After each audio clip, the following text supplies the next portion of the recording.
Hi there, I'm Dr. Michelle Friedman from Atlantic Physical Therapy. I'm here in my living room today because of the coronavirus and everything is shut down, including my office, to talk to you a little bit about patellofemoral syndrome or runner's knee. I've been getting a lot of questions about this topic lately because people are starting to run outside again because it's springtime, also because gyms are closed and it's a good way to get exercise. So people have been asking me, how do I get rid of my knee pain when I run, or what's causing my knee pain when I run, or what can I do differently? Are there any exercises you can give me to help with that pain? And yeah, I'm going to be doing that today and taking you through all of that. And excuse my cat for running in and out of this video. Okay, so let's talk about what runner's knee is and what patellofemoral syndrome is. So runner's knee is when your patella, or your kneecap, tracks out of its groove. So normally, let's show you a video here.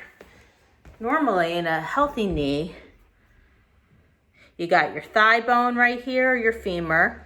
You got your shin bone right here, that's your tibia, and your patella, or your kneecap, is this floating bone, and it sits in a groove in your femur. So when you move your knee, when you bend and flex your knee, that knee bone, that patella, slides up and down in that groove and tracks just pretty much straight up and down. In patellofemoral syndrome, what happens is that kneecap starts to track either laterally or medially, that means inside or outside, and out of that groove. So you get some irritation on your joint surfaces between your patella and your femur. So that will manifest itself as pain when you run, or pain with going up and down stairs, especially going downstairs, and sometimes pain with prolonged sitting. So there's usually a way to stabilize all of that, and you have to really think about strengthening above and below that joint to keep that joint strong. So joints, bones, don't have any kind of muscle, and you can't really work on the stability of your ligaments.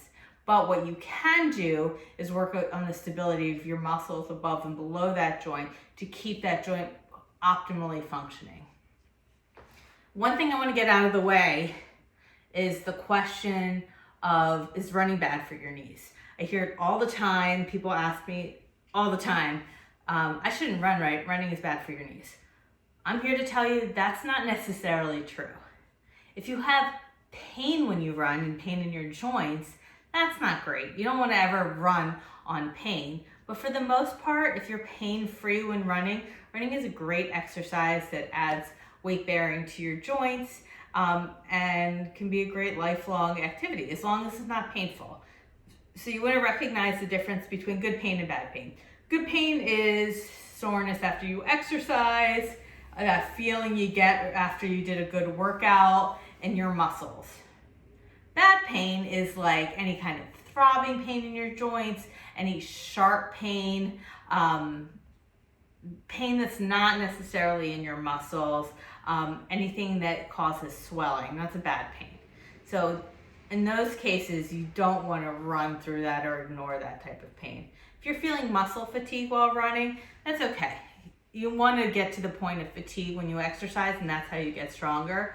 But as far as having joint pain, that's when you want to back off. So if you're having that joint pain, should you continue running? No. Slow down, do some of the exercises I'm going to show you today, and then gradually start incorporating running a little bit at a time. The biggest way people get pain in their joints and running injuries is through training errors. A training error is doing too much too soon, or feeling pretty good and then adding too many miles on top of that, or not giving yourself rest days, or not doing cross training on your days off from running. So in general, I want everyone to think about doing some kind of alternate exercise on the days you don't run. Running, I always say this about anything, you shouldn't do just one thing all the time. You want to try to mix it up so you're working different muscle groups out. So you exercise all different parts of your body, and that will make you a better runner. Like doing the same thing over and over is not necessarily going to strengthen you long term. The rest of your body has to keep up with your quads when you run. So a lot of the times in runners, what I'll see is their quads will be really strong, which are the muscles in the front of your thighs, but their glutes, their hips, their hamstrings can be weak. And you want a nice muscle balance, and you want to be strong the entire time you run. What tends to happen, I'm going to stand up for a sec, in people with runner's knee is their hips start to fatigue at later points in the run. So maybe they feel good at first in the first mile, but after a mile, their form starts getting sloppy. I'm going to pretend I'm running. Their knees start to drop in like that. And what happens, instead of that kneecap tracking up and down, your knee drops in and it's still tracking up and down, but it's kind of riding on the outer part of your knee, and you're starting to get irritation here. Okay? Another thing that can happen is your IT band, which is a band of tissue, and that connects on the outside of your knee here too, can start to get irritated as well. So the key for managing runner's knee or Patello-femoral syndrome is getting your hips and your butt really strong and stable, so you're able to run the whole time and keep your knees nice and stable. None of that dropping in, no funky gaits on both sides. So when you think about it, when you're running, you're always on one foot at a time, right? That's what the definition of running is, like 1 foot off the air at the same time. 1 foot, 1 foot, right? And when you land, you don't want any kind of weird movements happening, which will cause pain in your joints. So we're going to talk about some exercises today to relieve that kind of pain, to make your hips and butt really strong so you don't get that pain when you run. In addition to that, you want to focus on eccentric control. What is eccentric control? It is landing softly in layman's terms. Eccentric control means your muscles are contracting and lengthening at the same time. So if someone has poor eccentric control, they tend to sound really heavy when they run. And with someone with good eccentric control, sounds really light and you can barely hear that. You want to be in that latter group. You want to sound really light when you run. And you want to absorb your ground reaction forces with your entire body. If you remember back to physics in high school, every action has an equal and opposite reaction. So when you are hitting the ground with gravity, the ground is kind of hitting you back, and that's what a ground reaction force is. You want those ground reaction forces to be absorbed by your whole body and your muscles in a kind of slow and controlled manner as much as you can. You don't want sharp, sharp, sharp forces. So in order to do that, you need to hit the ground softly and quietly. Think like tiptoeing to get some food in the middle of the night and not waking up your entire household. You want to be quiet, quiet, quiet. And when you run, same thing, quiet, quiet, quiet, using your muscles as much as you can. So eccentric control, very important. Training errors, very important to avoid as well. So if you're thinking about running or you just started running, make sure you take rest days in between and you do some kind of exercises on your off day. I recommend weight training, doing some squats, lifting type of exercises, also doing some gentle yoga stretches. I'm big into yoga, but really whatever you want. Pilates is another great one where you do a lot of squats and strengthen your outer hip muscles too. So whatever you choose is going to be good. But just make sure it incorporates all these guys here to make your pain a little bit better. All right, so I'm going to take you through some exercises today that usually help with knee pain. you want to remember, I'm giving you exercises just like really generally speaking.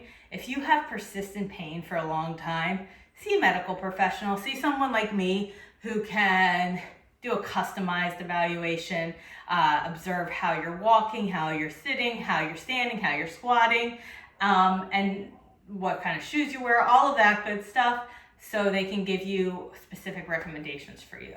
But you can try these tips out, and if they don't work, go to a professional. Physical therapy isn't one size fits all, so a lot of things depend on your activity level, on your weight, on your bony alignment, on your posture, all of that good stuff. So keep that in mind when doing these exercises, if they work or they don't work. All right, so the first one I'm going to show you is a straight leg raise. So I'm going to lie on my back here. I'm going to keep one leg straight, one leg bent. Okay, we're going to start with my right leg. Toe is going to face towards the ceiling. Other leg is bent. Belly is pulled in tight. Arms or wherever by your side are fine. Keeping your belly tight, keeping your quad fired up, which means the front of your thigh is pulling towards the back of your thigh. You're going to keep your foot flexed towards the ceiling and just lift up towards the other knee. And just stop when you get to the same height as your other knee. You don't want to sag your leg. You want to keep it as straight as possible. So we're going to do that. We're going to lift and lower, and we're going to do 3 sets of 10. So I like to tell patients to do 10 like this. Good. And then switch, straighten out the other leg, and do 10 on the other side. So every 10 you're switching. You want to keep your belly pulled in the entire time. This exercise strengthens your hip flexor muscles, which cross your hip joint and stabilize your spine, your iliopsoas muscle, and your rectus femoris muscle, which extends your knee and flexes your hip. Good. So you're going to alternate every 10 and do 3 sets of 10. Ways to make this harder, if this feels like too easy for you, you want to do a few extra. If you have ankle cuff weights, you can always throw one of those on your ankle and do the same thing. But most people I find don't own any ankle cuff weights, so just do a few reps.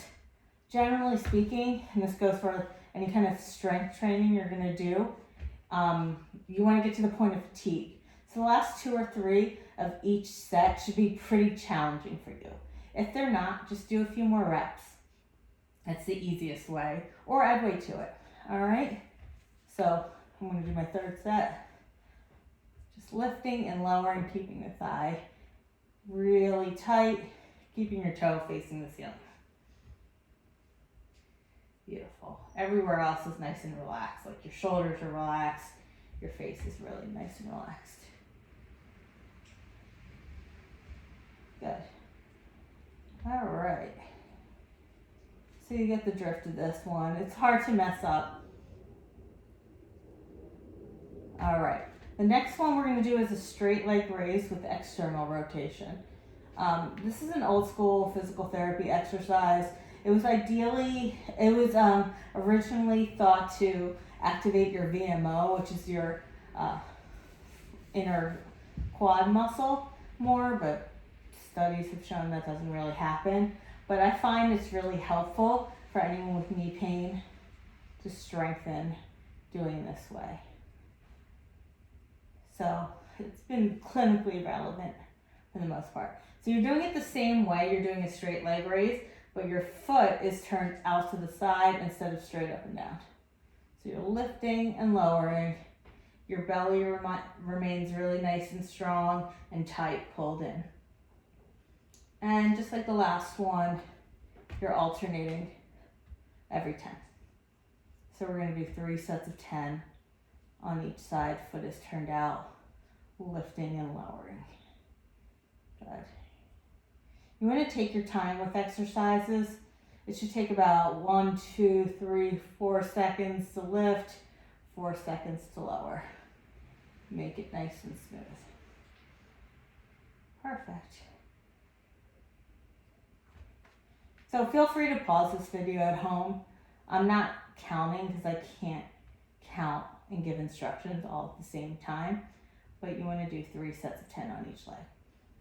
Good. I'll just do a few more on this side just to keep it even. I know that was not 10,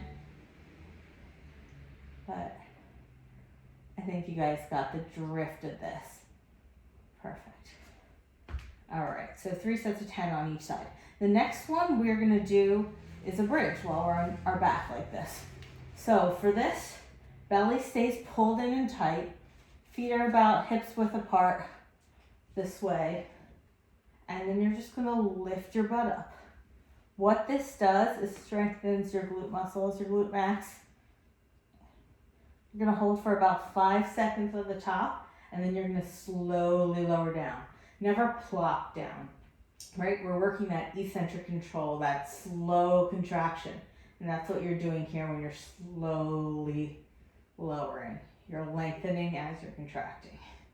Good, and that's what you're doing when you're climbing downstairs too. You're eccentrically contracting. So just to keep it simple, you're gonna do 3 sets of 10. If you find 3 sets of 10, if you do 10 and you're like, that was nothing, you can do a few things. You can add a few reps. You can hold it a little bit longer. Anything to fatigue your butt. You can also grab a weight, because I have weights here. You can put some weights on your hips like this. Make it a little heavier for yourself. Good. If you still find it's super easy to do that, then consider, consider doing a single leg bridge. So same action, you're lifting your butt up, you're keeping your hips nice and even, and you're gonna do like 3 sets of 10 on each leg versus just the one. But if you're new to bridges, just do them for now like this until they get really easy. Then go to the single leg. I'll show you on this leg. Knees stay nice and even, up and down, and do 3 sets of 10. Good. Perfect. All right. The next exercise we're going to do is a straight leg raise abduction exercise. Abduction is spelled ABDUCTION. So abduction of our hips is when we move our hips outwards like this. Adduction is the opposite, is moving our legs closer together. So with all these exercises, we're strengthening all facets of our hip. So get started with this one by lying on your side. If it's painful to lie on your hip bone, just roll forward a little bit. Foot is flexed here towards you, dorsiflex is what we call that, and a little bit behind you. So if someone was gonna look at you from the ceiling, they would see that your shoulder, your hip, your knee, your ankle are all in one beautiful straight line. When you're lying on your side, it's hard to know if you're in a straight line, but you want to feel like your leg is a little bit behind you. So bottom leg is bent, top leg is straight. Start by letting your foot rest on the floor, and then you're just going to lift and lower less than a foot or so. It's not a huge lift. And do 3 sets of 10 like this. The biggest mistake I see people do is let their leg drift forward like that. You want to keep it behind you a little bit. And that gets your TFL muscle, tensor fasciae lata. That's the muscle that IT band emanates from. And this one's big for lateral stability. So 3 sets of 10. The other mistake I see people doing is turning their foot out. I want it facing you, facing directly forward, pointing in the same direction as your nose, straight out ahead of you. If you're doing this one correctly, you're feeling it all through your outer hip, all through this area. Good. And when you're done that, other side. Stay on your belly. Stay on your belly. Stay on your side. Leg is a little bit behind you. Lift and lower. 3 sets of 10. Good. Good. And you're feeling it all through here. And you might notice that things feel different side to side, and that's totally fine. Usually someone's a little weaker on one side, a little stronger on the other side. In the same way that one hand is stronger than the other, one hand is dominant. And that happens too with our legs. So don't feel bad or super abnormal if you feel a different side to side. It's very, very common. All right, the next one we're gonna do is a clamshell exercise. I'm gonna use a band like this. This is a TheraBand. If you don't have bands like this at home, don't worry, just do some extra reps. The bands help to add some resistance. So you're gonna put the band on. It's gonna be around your knees. You can do it also a little above your knee, a little below, and you're gonna get back onto your side. All right, knees are kind of out in front of you. Hips are about a 90-degree angle, this angle right here. Belly is pulled in tight, feet are resting on top of each other, and then you're gonna lift and lower your top knee. You're gonna make sure that your whole body isn't moving with you, just your leg is lifting. And this is gonna get your hip external rotators here. Like your piriformis muscle, some people have heard of that. You don't necessarily need to memorize anatomy to be a pain-free runner, so don't worry about it too much. So just like everything else, we're gonna keep it simple and do 3 sets of 10. If you're doing this and feel like you can do a million of them, don't do 3 sets of 10, do 3 sets of 20. Do whatever it takes to get you to that point of fatigue. All right? So 3 sets of 10 this way. I'm gonna roll over, show you from the other side. 3 sets of 10 this way. Without the band, think about doing a few extra if you're not getting fatigued. All right. And roll back over and show you the next one. It's called a reverse clamshell. So similar to that last one, except this one focuses on hip internal rotation.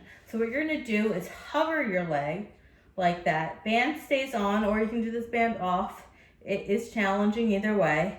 And then you're gonna drive your heel towards the ceiling and internally rotate your hip.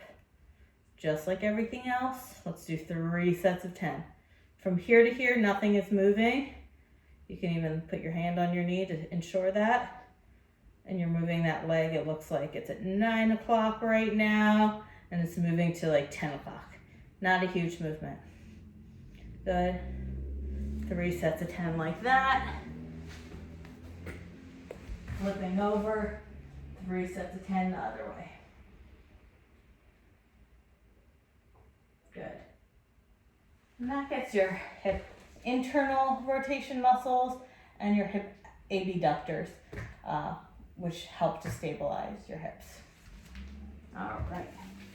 Let's take off the band and let's start to work on our glute max and our hamstring muscles. I'm getting a little hot, so I'm gonna take off my jacket. So for this, you're gonna lie on your belly and start to lift one leg up, curl it, extend it, lower it back down. You want to make sure the motion's not coming from your low back. So you're going to drive those hip points down into the ground. The entire time belly is active, so you're not lifting a ton. If your belly is tight, it's going to limit how much you can lift your leg. But that's okay. That helps to isolate that glute and that hamstring, the back of your leg. All right, belly stays tight. Lift, curl, extend, bring it back down. Lift, curl, extend, back down. Good. This entire time my stomach is staying strong. Hips are driving down to the ground. Just like everything, we're going to do 3 sets of 10. Try to keep your hips square and even here. Good, and you should feel this in your butt and in your hamstring. Hamstring is this muscle back here, back of your thigh. All right, once you're done that, that's all for the mat. We're gonna do some standing exercises. All right. I'm gonna put the band back around my feet. So there was a recent study done that showed the most activation with side step exercises come when the band is around your feet as opposed to around your knees or around your ankles. So we're gonna do it around our feet. If you find yourself tripping when it's around your feet, no big deal, put it around your ankles. All right, so we're gonna put the band around our feet. I tied the band with the knot on top so I don't trip on it. You're gonna take a mini squat. Belly is pulling away from your spine. I'll show you what that looks like sideways. So it's on the full squat, just about a quarter of the way down. And then you're gonna side step, staying low. Feet are facing forward. You're gonna go about 10 feet forward and 10 feet back. Once you do about 10 feet, then you can stand up, take a little break. All right, we're gonna do 5 laps like that. Up and back across the room is 1 lap. So let's do another one. Belly is tight. Weight is shifted back into my glutes, into my heels, right? My toes should be easily be able to lift off the floor. And then side step. Good. Pull back. The biggest mistake I see when people do this is they pop up each time. I want you to work on staying low, right? When you're running, you're pretty low like that too. So stay low. You want to do as many exercises that replicate running.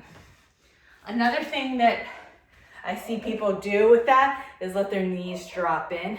You want your knees pushing out, kind of rolling towards the pinky side edges of your feet. So when you're side stepping out like this, none of this. Bad. Good.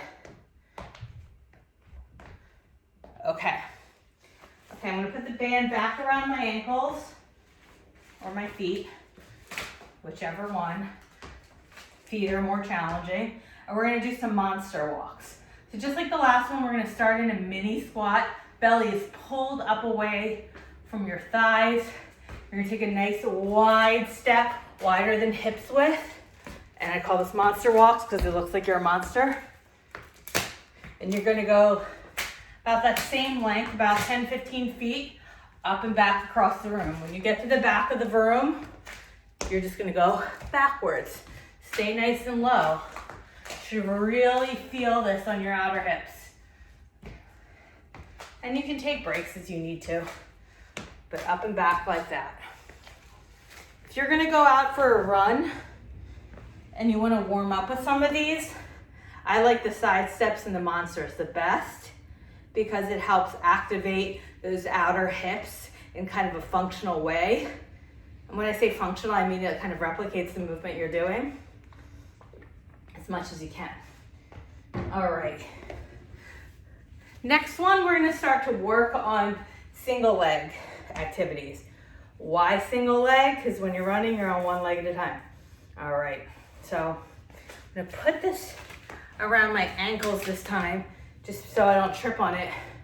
And we're gonna do some around the world. So, around the world exercises. You're gonna make sure that your stance leg is not locked out. That's locked out. It's soft and has a micro bend to it. You're gonna kick one leg out 10 times while balancing on the other. If you fall out, no big deal, just get right back into it. So you're gonna kick 10 times forward, 10 times out to the side, 10 times backwards on each leg, right? So we're going onto the next leg. Good. The entire time you're doing these, I'm not doing 10 each way, but you're making sure that your standing leg isn't collapsing in. It's staying nice and strong. If you fall out or feel unsteady, that's okay. That's what you're challenging. Good. So you're gonna go around the world. I call it 10 times each way. Just one lap around the world. You're gonna do that 3 times. Good. All right, or to the point of fatigue. All right, I'm gonna take this off. Beautiful. Okay, the next exercise I'm gonna do with you is another balance one.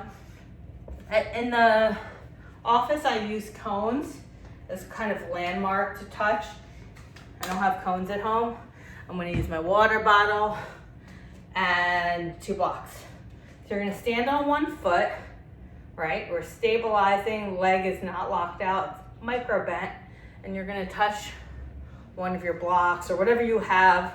I recently had a patient send me a picture of them doing this exercise using wine bottles and a vodka bottle, which I thought was pretty funny, right? You use whatever you have. If you get wobbly and fall out, right back into it, okay? So this one we're gonna do 5 reps on each leg. So what is 1 rep? So you're gonna stand on one leg and touch 1 cone, 2nd cone, each time you're coming up, 3rd cone, come up and come back the same way you came, and that's 1 rep. Okay, so up and back is 1, and we're gonna do that 5 times on each leg. Doesn't matter which hand you use, keep it consistent. Just make sure every time you touch, you're not just staying low like this, you're coming all the way back up, driving the other knee to the ceiling. Why? Because that works your hamstrings and your calves in an eccentric way. If you don't have the flexibility to touch all the way, don't worry. To make it easier, just pretend you're touching. You're kind of working your balance at different angles to maintain stability. Just make sure you're coming up each time. All right? If that feels like way too much and you can't stand on one leg for that long, just kickstand it like this and do it that way. Or toe behind you and do it that way. Just a narrow base of support. Or you can put one leg in front of the other until you can build up to standing on one leg. Okay. All right. So those are our strength training exercises that I want you to start doing on your off days from running. You don't have to do it on the same days you're running, but it would be helpful if you did at least like the side steps and the monster walks before your run, just to start activating your glutes a little bit. The next thing I'm going to show you are just some gentle stretches to do after you run. When it comes to stretching, I like to recommend stretching when your muscles are warm, just because you're a little bit more flexible. Then there's a good amount of blood supply to your muscles. So do it when you're warm. So maybe you warm up for like a minute of running. You can stretch then, or you can wait until after your run and stretch then. Okay, so in the office, I use a stretch out strap, like one of those green physical therapy straps. They look like a yoga strap. I don't have one of those at home, so I'm just gonna use a belt. You can use a towel, a dog leash, whatever you got. It's not really super important to have fancy equipment with this one. So I'm gonna get back onto my back. I'm gonna put the strap or belt, whatever you're using, around my foot, and you're just gonna pull your leg until it's nice and straight, as high as it can go, and feel the stretching here. All right. When you're stretching, you want to be able to like talk and breathe nice and comfortably. There's no advantage of like stretching to the point where you're in pain or your breath gets choppy and short. You want to be nice and rested. You want to feel the stretch on a scale of 0 to 10. If 0 is nothing, you don't feel any kind of stretch, and 10 is you feel like your leg's gonna rip out of its socket, you want to be at like that 5-6 range. Okay, and then you're just gonna hold it for 30 seconds, and we're gonna do that 3 times. So 30 seconds, then relax it for a second or two, and you're gonna do that 3 times on each side. if you're outside and you don't want to necessarily lie down on the ground, you can do this stretch in a standing position. I'll show you on my coffee table. Just gonna kick your leg up nice and straight and just hinge forward.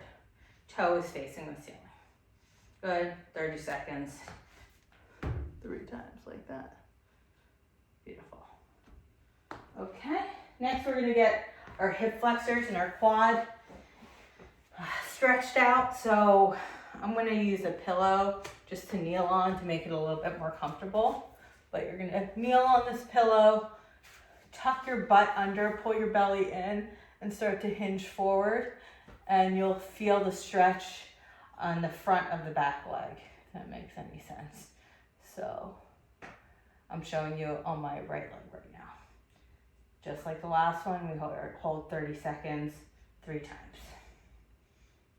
Good. If you're outside and you don't want to kneel on the ground, just do the same thing with that back leg up. You have to balance a little bit more this way. Okay. 30 seconds, 3 times. I'll show you on this side. Remember, butt tucks under, belly stays tight. You don't want the stretch to come from your low back. You want it to come in from the front of your hip. Okay?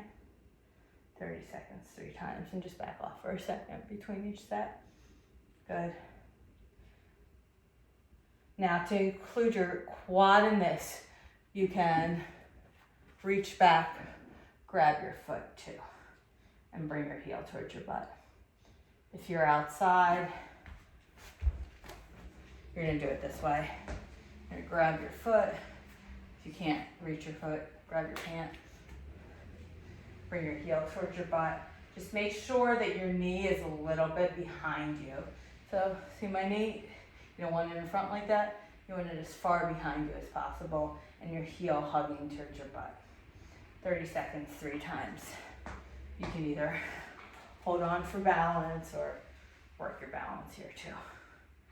Good. And this one you should be feeling in the front of your thigh, your quad. 30 seconds, 3 times. All right, and then you want to do a little bit of a calf stretch. If there's a step outside, I'm going to use my yoga block here to pretend that's a step.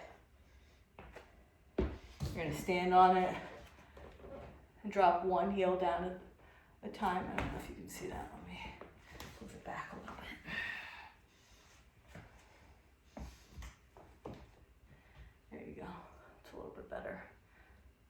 You can do that both legs at the same time. Since this is a yoga block, not super stable, I'm just going to do one leg at a time. Heel stretches down. This is my favorite way to stretch my calves. Otherwise, you can stand against the wall and drive your back heel down like that too. 30 seconds, 3 times on each leg. Okay? All right.